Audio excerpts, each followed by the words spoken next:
Welcome back to LCS Lock-In. We are in the middle of our first semi-final series where Dignitas still remain the mayors of Upset City here against Team Liquid. My name's LaTigers. We got Kobe, we got Jat. Does that last game not feel like the top laner's nightmare? Bwipo doing all the things all game, and then he had 450 CS, 6 items, and disappeared right away. Why not just have like 50 CS, Smite, a Moonstone, and Janna? So, on the dive, we were talking about the changes in the meta, and Smite top supports. Janna is the premier one right now, simply because she's strongest support. Roaming around, and I was like, oh yeah, I actually hope we see it in pro play. Maybe one of the lower teams that have lost hope will try and run it against one of the higher rated teams so they can steal a win. Is that Team Liquid versus Dignitas now? And Team Liquid are going to be like, oh no, we've got no other options. What do? We got to run Smite support top to get back into this series. Azael did say Bwipo is one of the most fun players because of his level of experimentation, so maybe he's the one to do it. Yeah, it's been touched on already, but Team Liquid opting for blue side. The loser of the previous game gets side choice in the subsequent game, and no roster changes for TL despite the 0-1 start. First 3 bans are exactly the same as in game 1. Yeah, I do also think we probably need to see some more from Bjergsen than what we saw in the last game. The quirky, not much out of it. Not any like aggressive package use either. So definitely looking more for this all-time great player now on Team Liquid. One of the biggest stories of Lock-In. And we'll get right through this picks and bans once again. Not so much attention extra paid here to mid lane. It's just the standard Twisted Fate and LeBlanc off the table, but the Jarvan for River is going to be taken away. He's just too much preference for it, so it's a target ban just at the player. And he played team fights so incredibly well with it. What this does open up, however, since that Jarvan ban is taking the place of Renekton, would be a Renekton-Diana combo. If one team decides to choose it. Diana went mysteriously through the entire pick and ban phase last game. I think the Renekton ban would have been part of that. Maybe we see that picked up here by either team, right? Like if you pick one of the parts, I think you can get both. It's more likely to go to Dignitas though, because they could pick it in a pair. And I have really liked when Dig have put Fake God on top side, kind of weak side duty, or more tanky, super sustainable lane phases, and bringing some nice engage and structure to their team fights. But it definitely could be an angle. This guy, I think, really has earned his spot into the LCS. It's been one of the stories that has been super fun to follow his growth over the years and really establishing himself. So I wouldn't expect a super crazy outturn. There you go, Jat. You get your Renekton.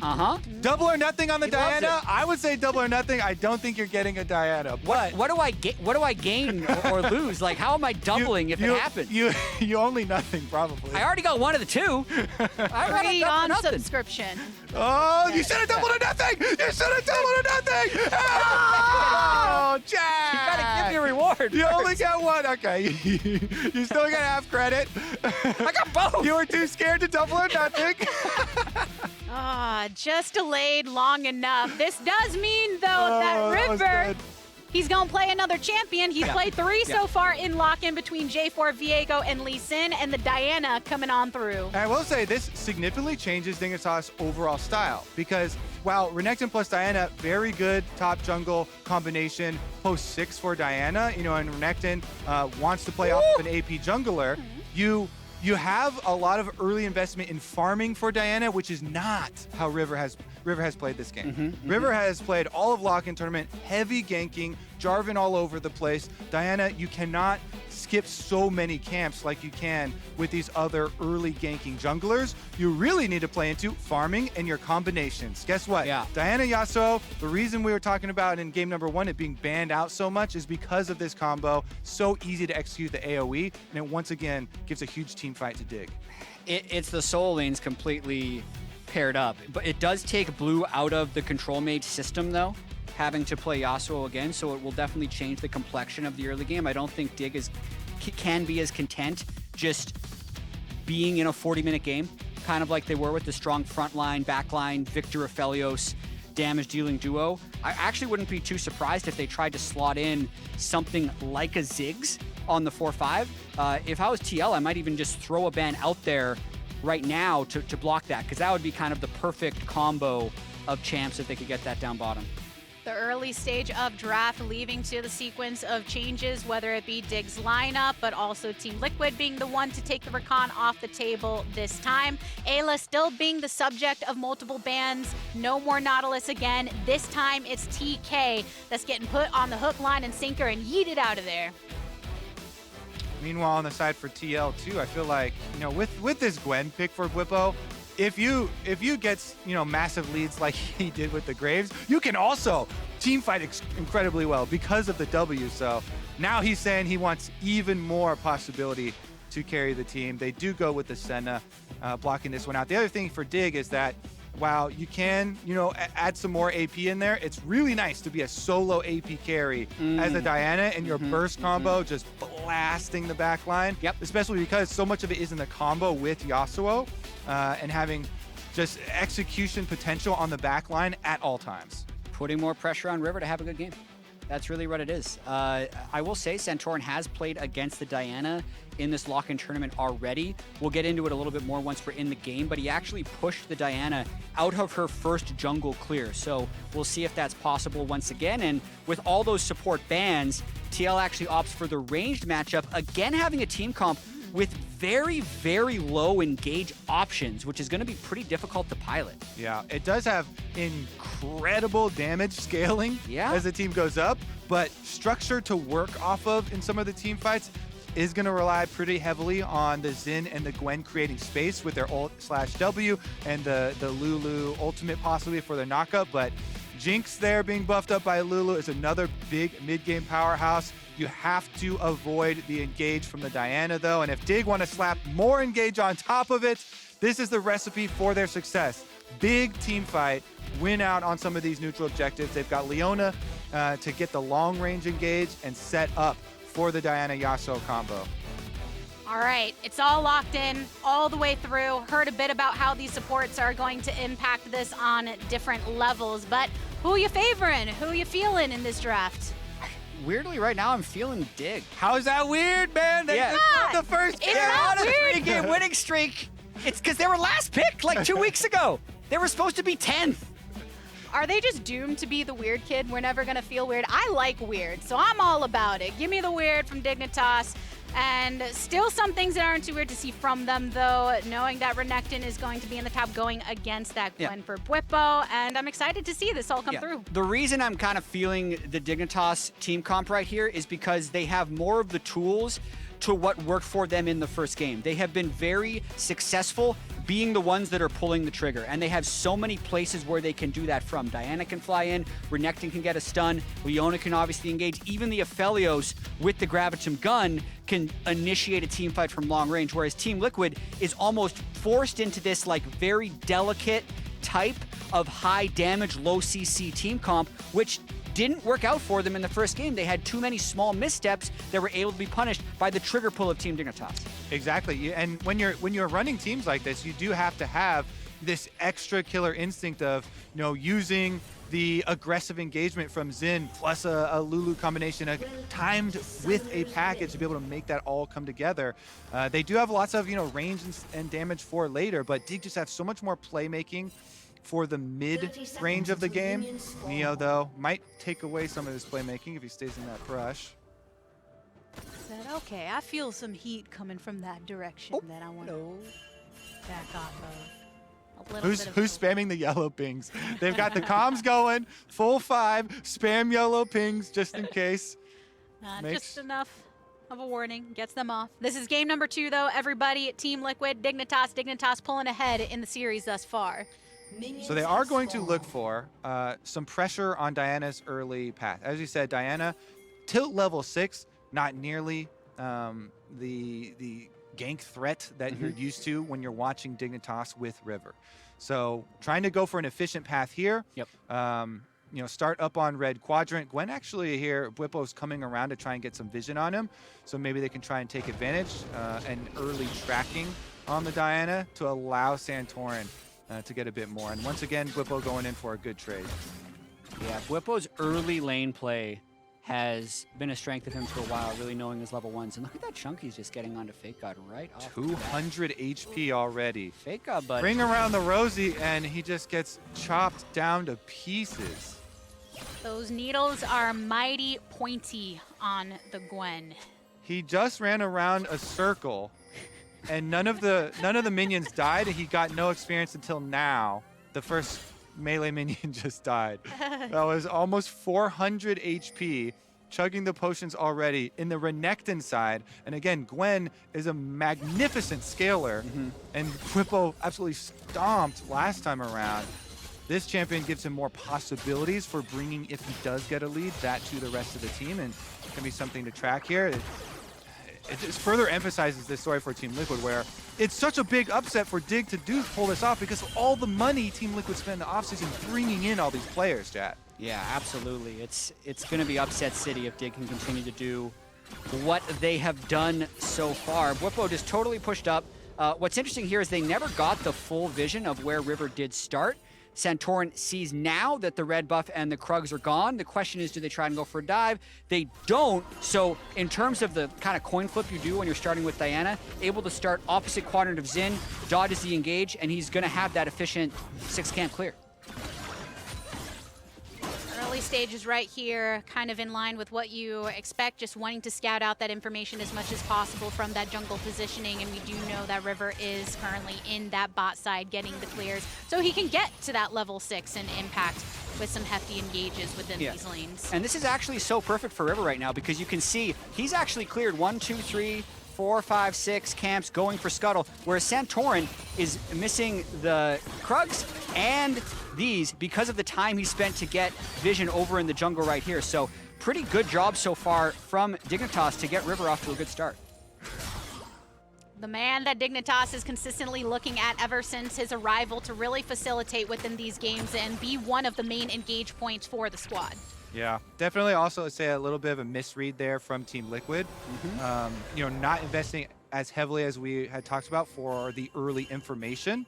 So not being able to punish, not being able to get an advantage, and being behind on CS to the Diana, who has a perfect clear. It's just the most easy full clear route down to bottom side, plus with the Scuttle.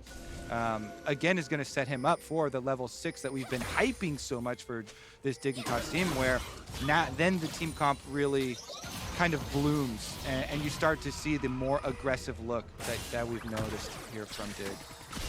They love to lean into that aggression. Team Liquid have their win conditions they're looking at as well. The range that's afforded by a Jinx Lulu lane means that they can poke on their opponents, push that wave up, and make that effective. And further just tracking what River is doing here. He went, and since he had time still before the respawn of camps, with his sweeper, comes out, makes sure he finds that vision that was, you know, invested by Team Liquid in that time, and is able to take it out. And then right back to those Raptors, first spawn there, and can continue for secondary clear, trying to get a very quick level 6. I think that's mostly what Dignitas will be waiting for, because if he gets 6, that's a good gank with Diana Yasuo, or honestly, just roaming around with Diana Leona is just so much crowd control to whoever they can find, since despite having the Lulu bottom, so to speak, there's been no early laning phase advantage accrued by TL. Some more of that action that you're going to see in the top with Whippo just continuously laying down the damage onto Fake God. Oh, Ignite goes down, won't be enough to kill him, but I do want to point out, first camp that River has actually skipped is the spawn of this Gromp, and what he did with that time is play off the big pushed wave, push in with his bottom lane's advantage during this timing, take out the vision, and then transition over to Dragon.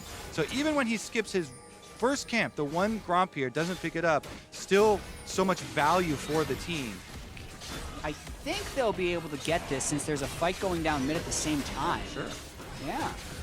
Dignitas capitalizing upon the information that they were given with those vision. You could see that Santorin was walking across it. River secures the objective, and that's first Drake for Dignitas. And this is something we were talking so much about in Dignitas' first series versus 100 Thieves. River's ability to work with this team, even though he was one of the latest arrivals to the players that are participating in the lock-in tournament, on the pushed up wave down on bottom, able to work with the double stack here, transitions over to the vision, able to get the objective and finish off Gromp.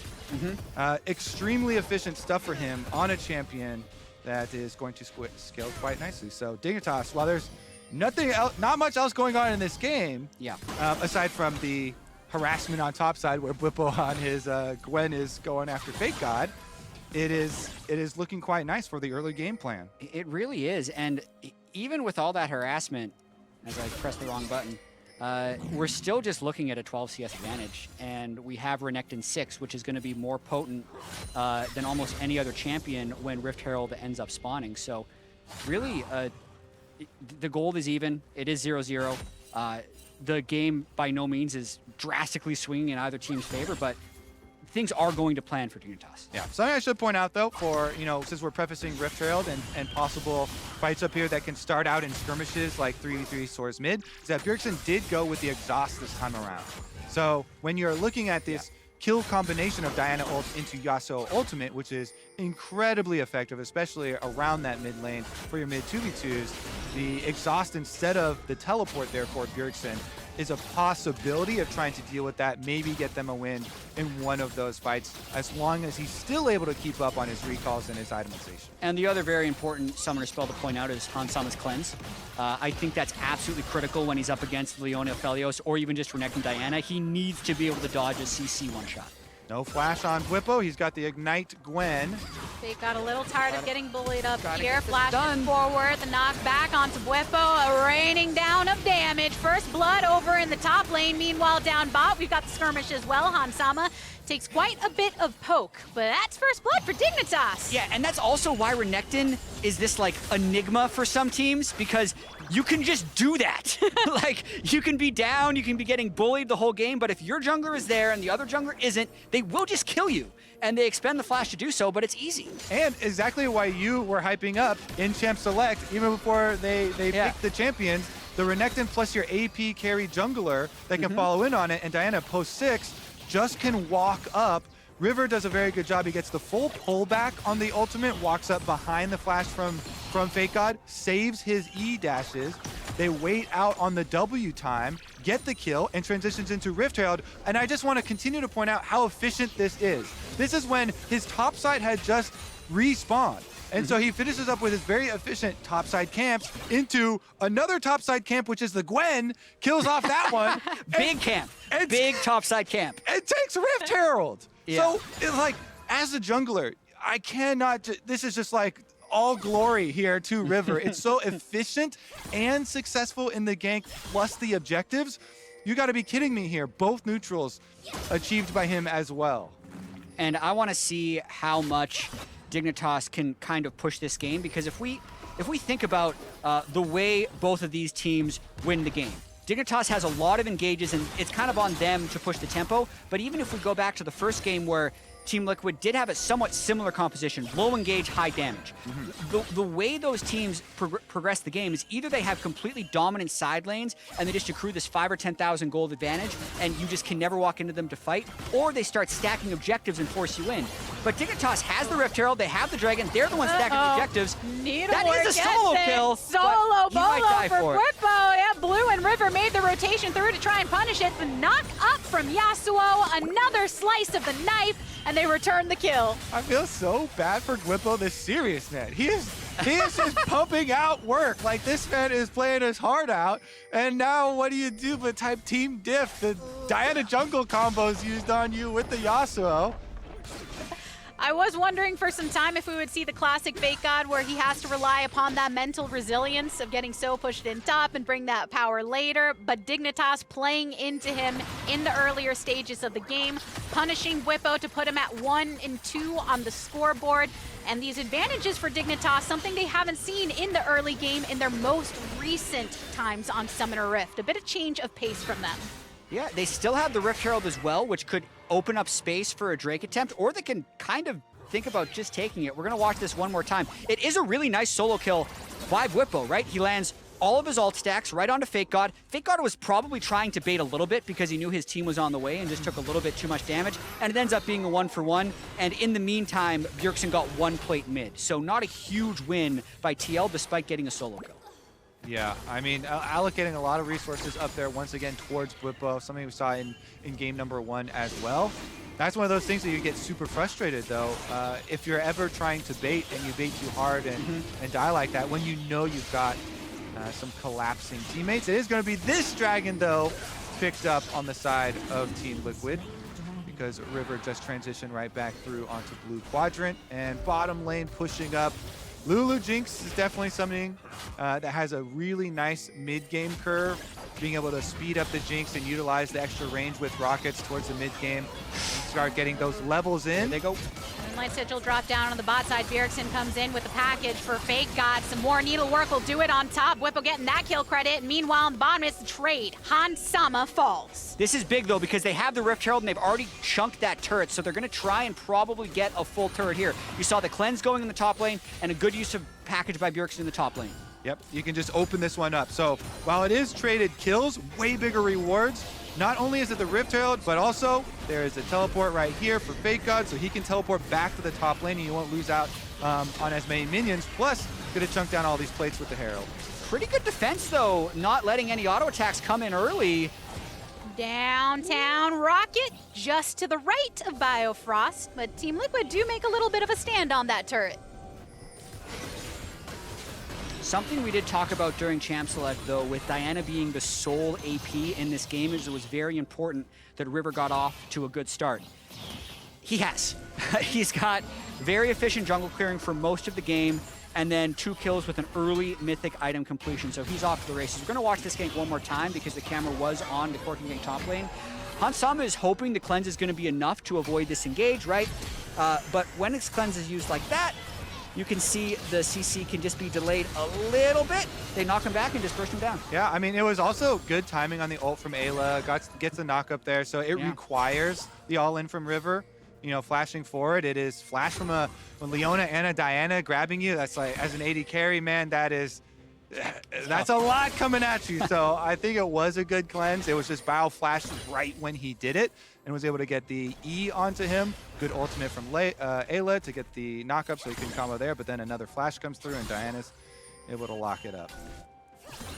Wave's in a really bad spot for Fake God. And more attention paid towards this top side by Team Liquid. Fake God knows that he might be in a bit of trouble. River right here on his camp, so he's going to join the party. A stun onto Santorin. Follow up. Ayla is here as well to throw out the whimsy. Bwipo, he's coming through with the Hollow Fist. A nice knockup. Blue gets it. Everybody's going to circle onto Bwipo. The rocket from down from Bjergsen to dish out some additional damage, and Blue, while exhausted, continues to go in on Bjergsen. Not quite chunked down. Flash to the right to avoid the NATO, and Fake God keeps his sights on the enemy mid laner. Taking down Bjergsen. The crocodile gets it.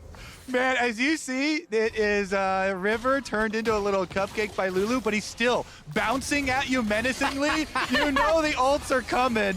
Grouped up, they get such a dreamy engage there. Nice little follow-up through the River, though. Bjergsen almost able to correct the situation for Team Liquid. In the end, though, flashes both used, and the solo laners finish him off. So here's another look at it. Roccat flip the switch replay right here. You can see whenever Dig can fight around Renekton and Diana, they're pretty happy. And they just get womboed, honestly, by that. Bjergsen comes in, and I think the shield blow as well as the exhaust he thought was going to be enough to turn the fight. This was a questionable re-engage by Dig, but they make it work out by actually getting the flash and exhaust out of Bjergsen, suffering no fatalities, and taking him down. That could very well be the game-turning fight. Quick feet on both sides, and now back to the objective at hand is the Rift Herald getting targeted down by Dignitas. Up until this game, we saw so much priority and control from Santorin across the Rift Herald, and meanwhile, it's Dignitas that have grabbed both in this one. Yep, solo lanes with some aggressive matchups there, so that's where you want to play as Dignitas, and they're playing right into their draft that they went for. You know, they invested these draft resources so early into these combinations, and you have to be able to play off of the strategy that you, you know, set up there. So all 3 early picks, topside picks, looking for those aggressive lanes that have CC set up, that have pushing power, but now they're under attack. Blue's got a teleport behind him, and the Jinx in front of him. He sees it, throws up the wind wall, but Whippo's got some quick footwork of his own, throws out the needlework. So Blue is on the retreat, and FakeGod is here, activates the Dominus, but he is smashed between way too many members of Team Liquid. Blue under the retreat of the turret. A nice, big, wild growth. Whippo gets it. And you gotta keep your eyes on the minimap. This is a counter push towards mid, and counter pushes when you have Rift Herald in hand are very, very devastating. Can he finish off the tower? It doesn't do damage to itself. Good job saving some health on the Herald there by finishing the turret by hand with the white gun, but secondary turret gets knocked down here with a charge as well. They can't finish it off actually because of package. Package alert, and Bjergsen barely keeps it standing. Slim margins right there, because if they stay to try and get that turret, they risk not being able to get this Drake. I don't think Santorin's gonna fly in there.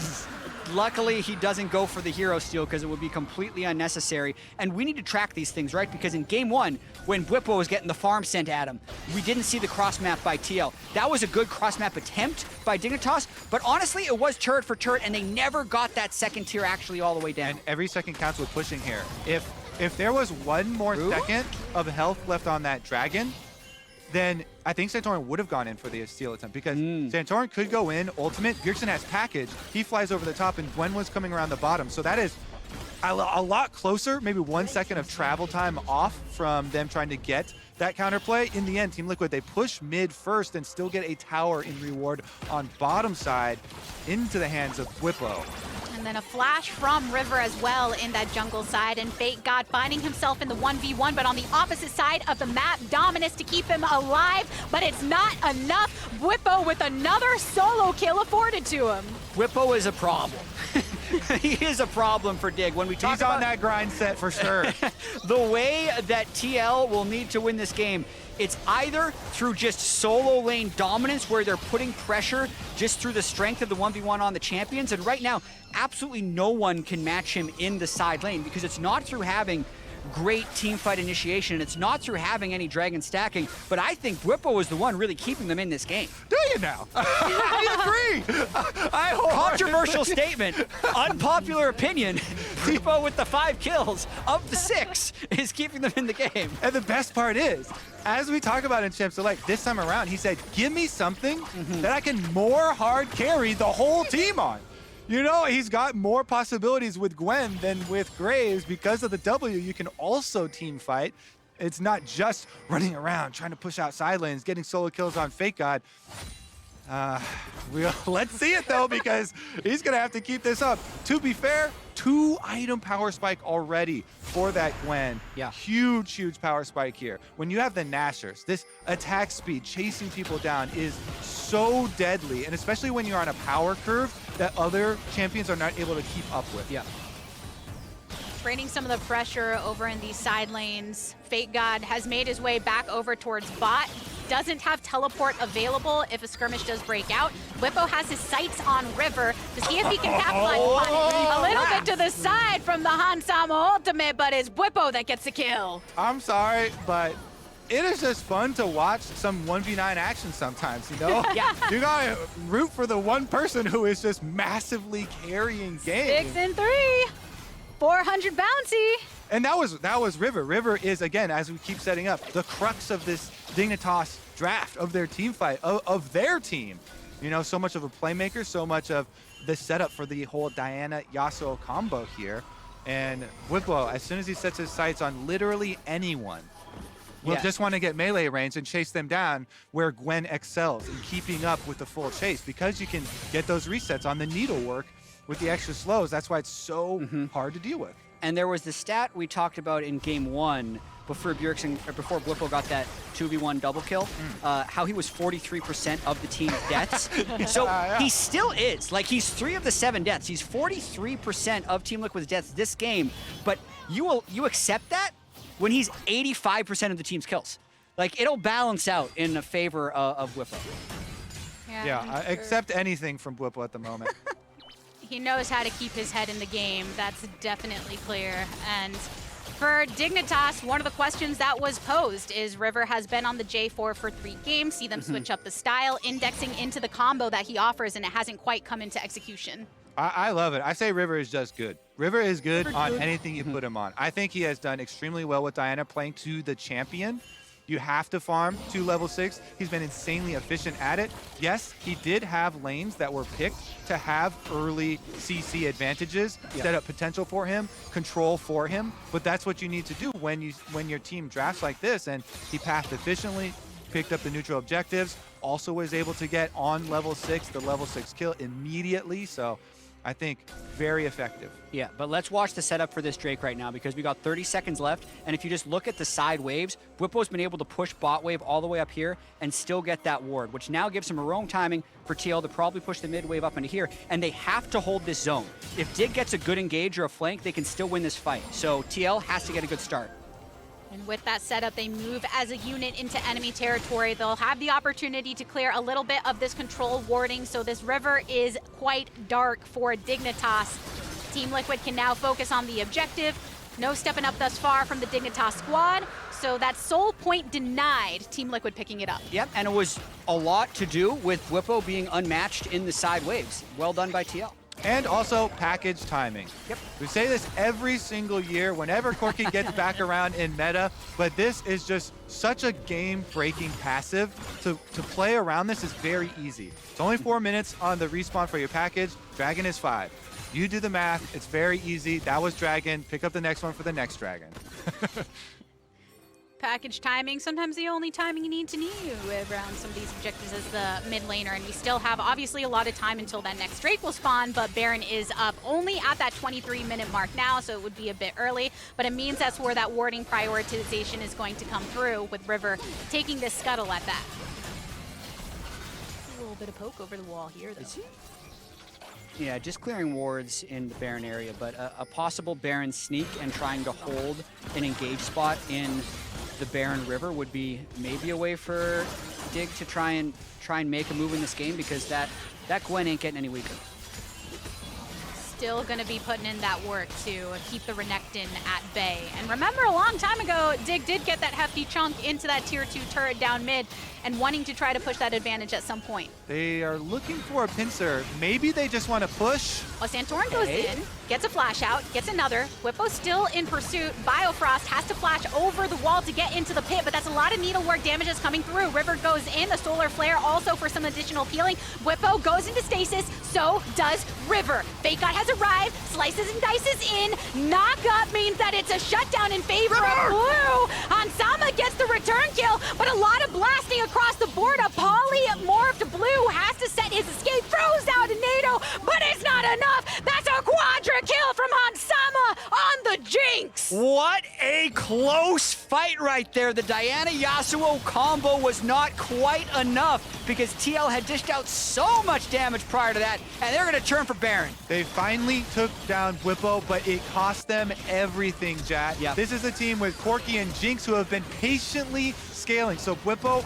and Santorin, these two create so much space. They get all of the movement, all of the dashes out of Neo, out of the carry, and then Bwipo continues to fight. Double Zhonya's here, and Dig think this is our chance to strike. Bwipo, the carry, we finally take him down. But guess what? Lulu buffed Jinx and Corki, even with a great re-engage from River to be able to get the combo with Blue. The exhaust that I talked about earlier there, the extra one, Bjergsen has it.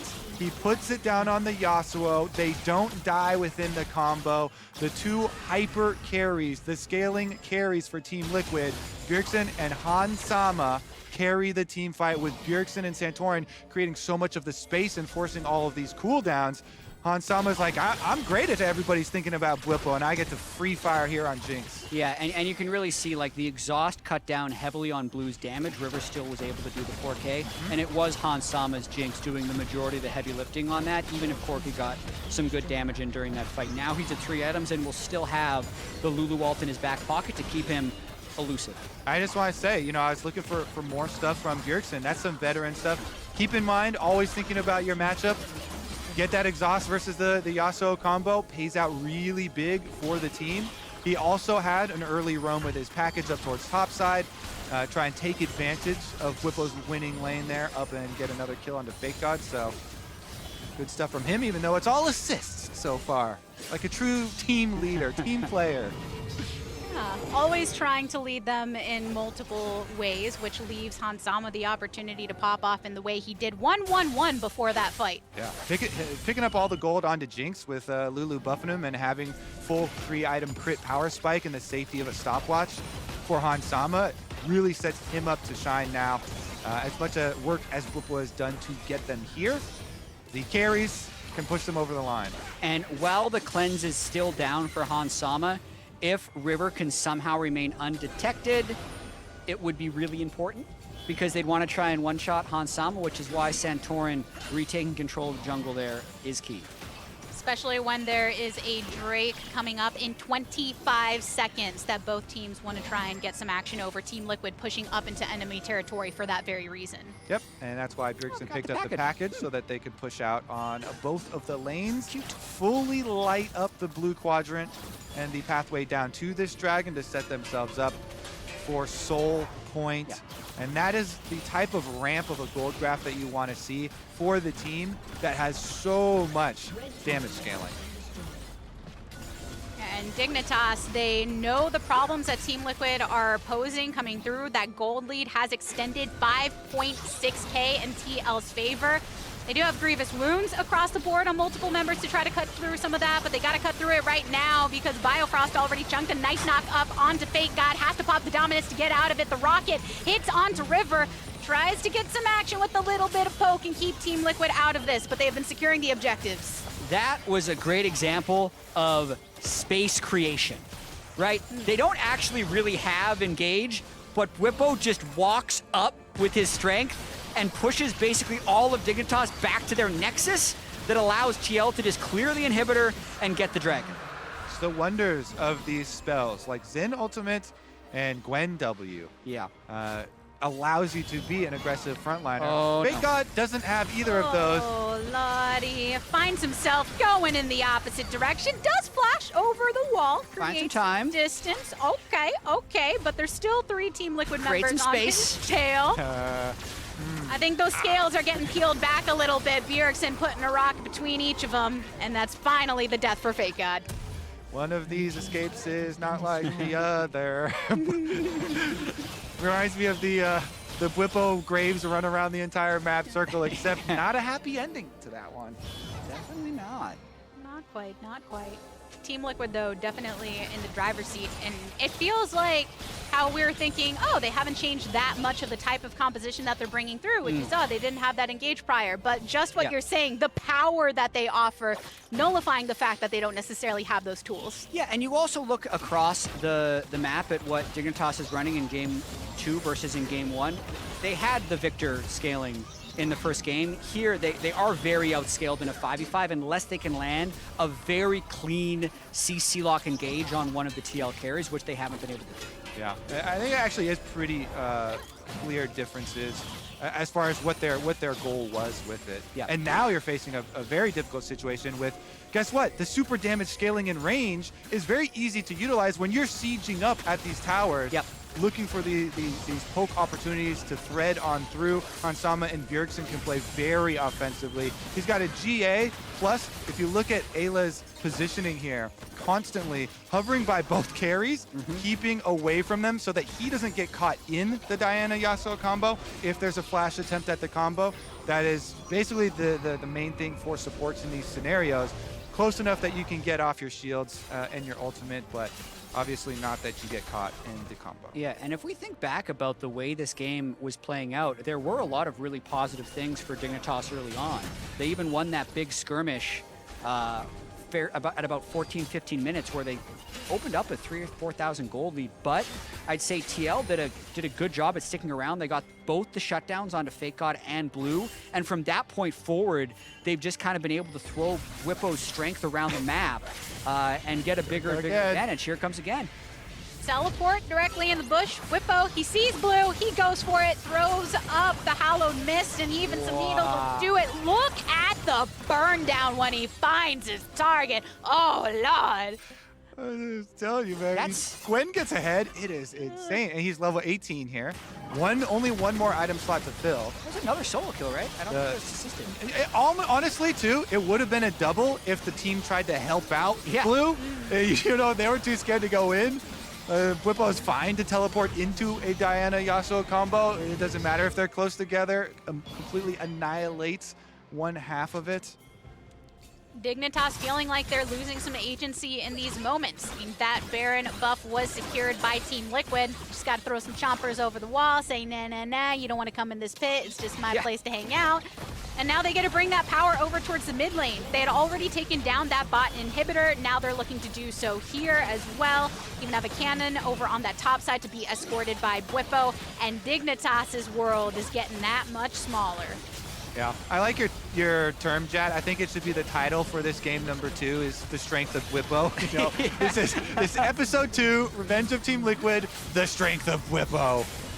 It's possibly like the revenge of Whippo too, because game 1 ended on such a tragic note where he flank TP'd into dying in a quarter second to Blue's Victor. This game, he's like single-handedly ruining TL's kill participation stats because he's getting so many solo kills. It's 3 or 4 already. There was the first round of Fake God. He definitely solo killed River, and he just solo killed Blue. So we need to find a way for him to get Neo and Biofrost in like a 1v2, and he can get the full solo kill ace. He hit so hard. A new Whippo passive. Oh, Biofrost! Get him. Oh no. No one help. Biofrost. He's the next target. Has to flash out. Santorin's still on it. Yep. Gets the ultimate. We want to see more solos, but it's okay. Team Liquid, they want to try and get the dub to make sure that this is an even series. I think he could have done it himself. I don't think he needed help. I like how Santorin flashes it. I got this one. Just let me participate. The last stand from Dignitas, knock up onto multiple, but it's a resurrection coming through with the GA from the Yasuo. Meanwhile, Team Liquid, they blast through the rest of them. 3 taken down for Dignitas. Blue, as soon as he gets back from that stasis, isn't long for this world. River on the outskirts once more, and Team Liquid, eyes on the Nexus, tie up the series. A strong recovery after a shaky early game by TL. Even though the champs were definitely different in the top lane from Graves to Gwen, I will say that low engage, high damage, TL sticks with it for game 2 and just pulls out a better result. You have to commend them for doing that and really sticking with it as well, right? Not making too many adjustments on their side, despite Dignitas doing some adjustments of their own. I gotta say, there's so many stories to track and lock, you know, and we're like, oh, return of Bjergsen, he's unretiring. Whippo switching back to top lane from jungle. Is he gonna be a good top laner still? I think he is. Data's looking pretty good on this one so far. Really big performances, as you said, even in the game number 1 that they lost. He's seamlessly filling right back into the role. Like his gold gapping in the top lane is a lot. We'll see if Dignitas can control him in any way. Gap, eh? Yeah, a bit of a gap. Yeah, his pants are a little heavy with the gold that they're putting in his pockets. And because of that, Team Liquid, they answer back. And while our team's ready up for the next game, we're going to join the State Farm analyst desk. Thank you very much, the Tigress. They do just that. They tie up the series to 1-1, making it an interesting day for ourselves and maybe preserving a little bit of your credibility here on the desk. It was all about Bwipo in this second game up there in the top lane. We talked about the power of the Graves in game 1, but how ultimately Dignitas overcame it. This time around, they say, we'll do you one better. We'll give you Gwen. We'll give you something that maybe has a few more tools in the toolkit when it gets to the late game and trying to be a solo carry. Yeah, and he ran with it. That's what Bwipo will give you in the games that he's had. So far this series, he's had incredibly strong starts. And so just taking a look at the draft, yeah, I mean, he was given the Gwen into the Renekton, so you already knew the matchup. Scales incredibly well, and I mean, he was able to get that gap early, so it was a pretty smooth sailing for him. And I did like Dig's overall game plan for what they were going for. The Yasuo, Diana combination looked pretty good at different parts in this game. The bot lane was mostly just there to be on an island. Felios from long range. I wasn't sure if they're going to go Ziggs and go even harder on this, like, insta-gib someone thing, and maybe maybe they could have looked at it. I'm not sure, because the Aphelios felt like a little disjointed from the rest of the team at parts. But, you know, overall, the idea was snowball through top side, get some kills on mid lane, these kind of things. And I think the big thing with this draft is, again, like I agree with Mark. I really like what Dignitas tried to do here, but you do get to a point where Gwen is just going to have, especially since she got so far ahead, so much more agency in a side lane. And then if you don't get that combo off, you just get significantly outscaled by what TL has. Right. Gwen gets to that point, and she got there pretty quick in this game because of all of the action that we had on the top side of the map. Yeah. Early on, advantages going over to Team Liquid. As you mentioned, Dignitas tries to play into the Renekton. Yeah, and so, I mean, this happened a little later on, but the level one, the level one was horrendous for the Renekton, for Fake God. So the fact that EA was able to get a little bit of help to come back into it was one thing. Of course, this sequence was another low light for Fake God, but also just a general highlight on just how well Whipple's been playing, and I guess how much pressure he's been pulling from the rest of the map. Yeah, and I think for me, Fake God is like this coin flip where he keeps doing something terrible and I want to blast him, but then he does something amazing like this fight coming up and I want to praise him. And I feel like if he could just iron out some of that consistency, he's still a young player. Yeah. But it's one of those things. This is not the replay I thought it was. Yeah, it will come though. Yeah, that's just the depth. Another moment of being abused. Yeah. This is the one you were looking for, Mark. Yeah, exactly. So like when you watch how they scrapped, you know, this was a very back and forth game in top lane. And after this, with how well the entirety of Dignitas played this skirmish, I really thought that they were in the driver's seat for the rest of this game, or I thought they would be. Yeah, and I mean, I think one thing I do want to point out that kind of comes in after we have, you know, Fake God having a little bit of a redemption moment here.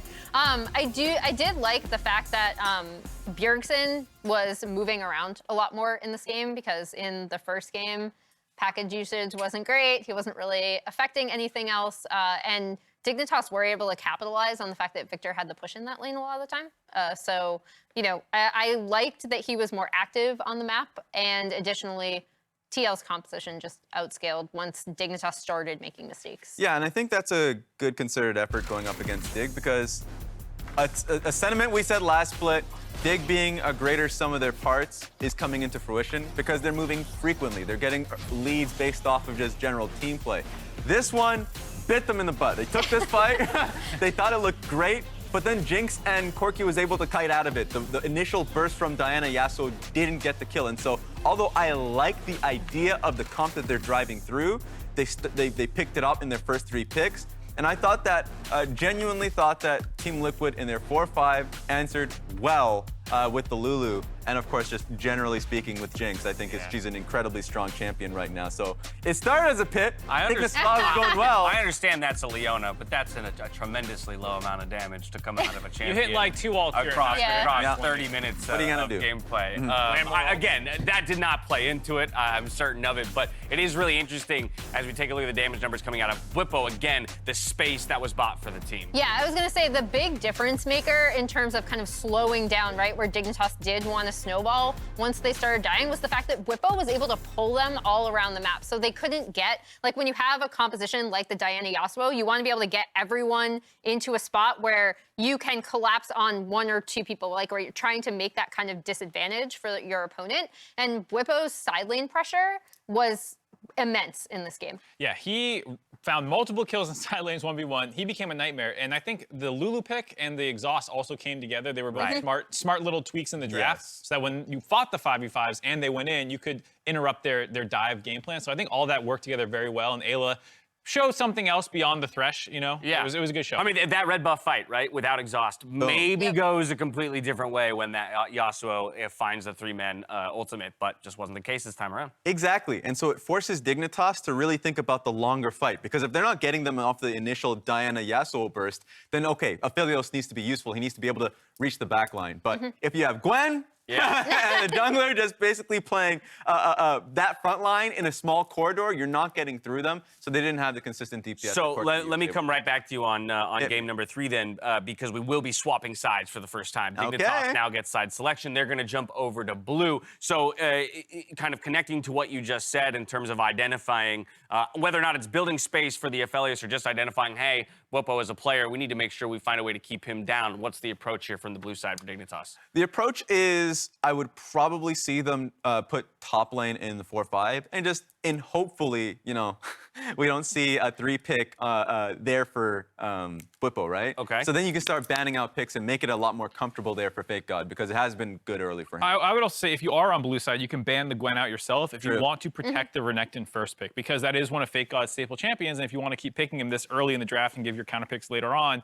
then go ahead and just protect it a little bit better early on in the draft. What about for Team Liquid if they want to keep the momentum going forward onto the red side now? What do they need to protect against, guard against, or secure from that side? I mean, I'm curious about the mid lane matchup. I want to see what they're going to end up picking for Bjergsen. I also think that Xin Zhao has been massive Key. for Santorin, like Yeah. very quietly massive, but the fact that he's able to frontline so well for this team in both compositions was really huge. So I definitely want to protect the jungle pick more than anything else. Well, things are close, but they're heating up as the series score stands at 1-1. A reminder, though, for all of you at home that Fantasy LCS is returning for the regular season this year, so be sure to sign up with the Sleeper app and draft your lineups before next weekend begins. Now, as we head to break, we mentioned on Waiting Room that Raz has an incredible rendition of the LCS theme song. So we're going to have, we got the audio, my friend. We got the audio. So as we go to break, let's take a listen to the musical stylings of our very own Barento Raz Muhammad.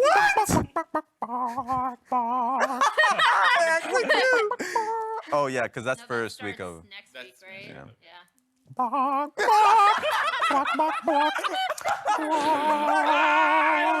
Into it? Are you I love it so much. All right, we'll catch you on the other side, friends.